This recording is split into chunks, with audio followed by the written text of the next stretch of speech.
नहीं, लेकिन विजेंद्र जी वो फॉर्मूला तो आपसे पूछना पड़ेगा ना।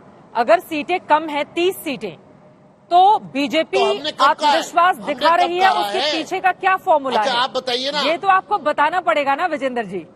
हमने चित्रा जी कब कहा है? हमने कब कहा है हमारा मेयर बनेगा? हमने कब कहा है?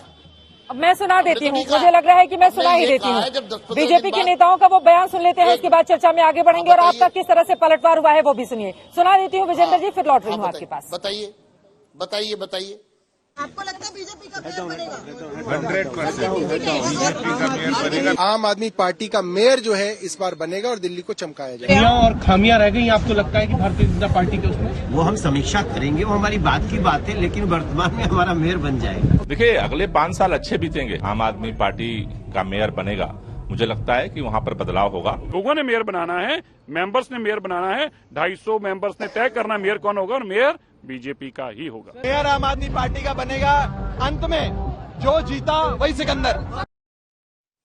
और विजेंद्र जी, मतलब सांस को आंच क्या बताने की जरूरत नहीं है, जो बयान था वो मैंने सुना दिया। अब जरा फॉर्मूला बता दीजिए, मेयर बनाने का कौन सा फॉर्मूला दिल्ली में अख्तियार करेगी बीजेपी? मैं आपको नहीं, एक मिनट, मैं आपको ये स्पष्ट कर दूं कि ये जो रनिंग आपने जो लोगों से अलग अलग बयान लिए हैं, ये पार्टी का कोई अधिकृत बयान नहीं है। किस कॉन्टेस्ट में क्या बात हो रही थी, किस तरह की बात कही गई है, मुझे नहीं मालूम। लेकिन जब 10-15 दिन में जब भी हाउस बैठेगा, क्या फैसला होगा वो तो उस समय पता लगेगा। लेकिन आज की डेट में मैं इतना कह सकता हूं कि आम आदमी पार्टी 20 सीट लिखकर दे रही थी आपके चैनल पर, और ये 100 सीटें इनकी जो कम आई है, ये इनकी अपनी सबसे बड़ी हार है। और भारतीय जनता पार्टी की 100 से ज्यादा सारे एग्जिट पोल फेल हो गए। सारे एग्जिट पोल, किसी भी एग्जिट पोल ने ये नहीं कहा था। कोई 60 सीट कहता था बीजेपी की, कोई 70 कहता था, कोई 80 कहता था। आज हमारे 100 से ज्यादा स्वीकार तो कर रहे हैं कम से कम कि हाँ, हम उस तरह से कामयाब नहीं हो पाए। बहुत बड़ा रवीश गुप्ता जी लाइव टीवी पे स्वीकार कर रहे हैं, आप तो स्वीकार करने को ही तैयार नहीं। यही तो फर्क है। विजेंद्र जी 91 सीटें एक्सिस माई इंडिया और आज तक के चैनल में कही थी। 91 सीटें, अब 91 से आपकी 104 आई है, तो यह हम मान रहे हैं कि हम फेल हो गए। लेकिन आप इतना तो मान लीजिए, आप मेजॉरिटी मार्क्स से बहुत दूर हैं, तो फेल हो गए।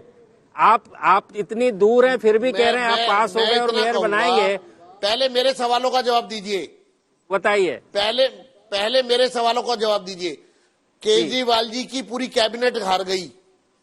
केजरीवाल जी एनडीएमसी से लड़ते, वहां पे एमपी का चुनाव नहीं हुआ, पर उनके मनीष सिसोदिया हार गए, उनके सत्येंद्र जैन हार गए, उनके कैलाश गहलोत, उनके जो टॉप मिनिस्टर है गोपाल राय, ये चारों मंत्री हार गए।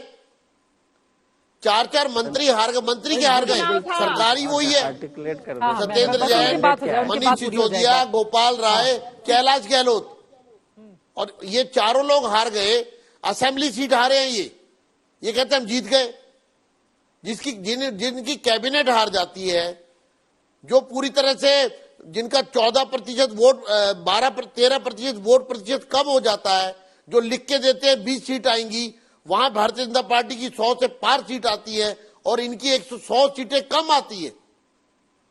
आज वो बड़ी बड़ी बातें कर रहे हैं हमारे विश्वास बना हुआ है। प्रदीप गुप्ता जी, लोगों ने मुझे तो बाजीगर फिल्म का वो डायलॉग याद आ गया, हार कर जीतने वाले को बाजीगर कहते हैं। ये अभी भी मानने को तैयार नहीं है। वो बता रहे हैं मंत्री किस तरह से आम आदमी पार्टी के, हालांकि सच्चाई भी है।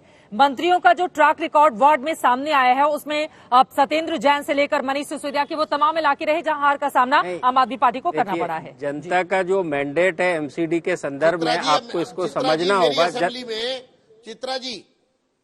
चित्रा जी, मेरी असेंबली में, रोहिणी असेंबली में भारतीय जनता पार्टी ने 3 सीटें जीती है। मेरी असेंबली 17,000 वोटर से जीती है हमने। चित्रा जी, तो क्रेडिट आपको जाता है ना, फिर क्रेडिट आप लेंगे या बीजेपी के दिल्ली के बाकी नेताओं को भी देंगे? मैं आ रही हूँ रीना जी, जल्दी से प्रदीप जी की बात हो जाए, जल्दी से प्रदीप जी की बात हो जाए। रीना जी उसकी बात ठीक है। मैं बताना ये चाह रहा हूँ कि नेताओं को मैंडेट को समझना चाहिए, किसी भी पार्टी के हों, कि ये क्लियर है एमसीडी से जनता ने बीजेपी को निकाल बाहर किया, इसमें कोई शक नहीं है।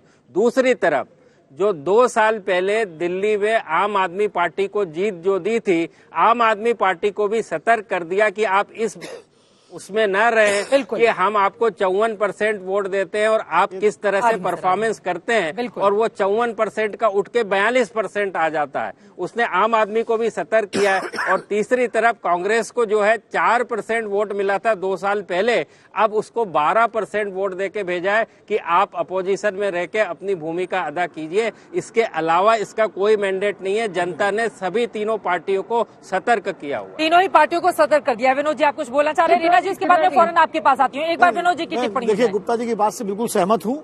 जहाँ तक एग्जिट पोल्स की बात है, एग्जिट पोल की दिशा बिल्कुल सही थी। आंकड़ों में थोड़ा बहुत कमी बेसी जो स्वीकार कर लिया है, इसलिए अब उस पर बहस करना कोई मतलब नहीं है। जो दिल्ली की जनता ने मैंडेट दिया है, देखिए, आम आदमी पार्टी को सत्ता तो दे दी, लेकिन साथ में एक मजबूत विपक्ष भी सामने खड़ा कर दिया है बीजेपी को। और ये मैसेज दिया है कि जैसे विधानसभा चुनावों में थम्पिंग मेजॉरिटी देके आपको सब कुछ करने की छूट दी थी, इस बार आपको सत्ता मिली है लेकिन विपक्ष सामने है, और अब ये बहाना नहीं चलेगा कि हमारे पास एमसीडी नहीं है, हम क्या करें। अब आपके पास एमसीडी भी है, दिल्ली सरकार भी है। अब दिल्ली को बेहतर से बेहतर बनाने की कोशिश करिए, और कांग्रेस के लिए एक उम्मीद छोड़ी है, एक सिल्वर लाइनिंग, कि मेहनत करोगे तो शायद कुछ आगे बढ़ सकोगे।